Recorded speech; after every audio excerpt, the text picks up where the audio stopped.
Babalikan pa ba ako? Gusto kitang yakapin at halikan. Sabihin ko, minahal kita. Isa lang ang ginusto ko para sa'yo. Ang maging masaya ka kung ginawa kong lahat ng gusto mo. Maging masaya ka nga kaya. Pero hindi lang naman ikaw ang napagod. Dahil hindi lang naman ikaw ang nagbigay at nagmahal, di ba?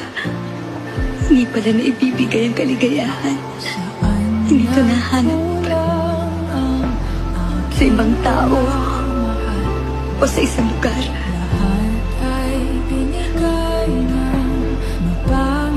Nasa sa'yo yun.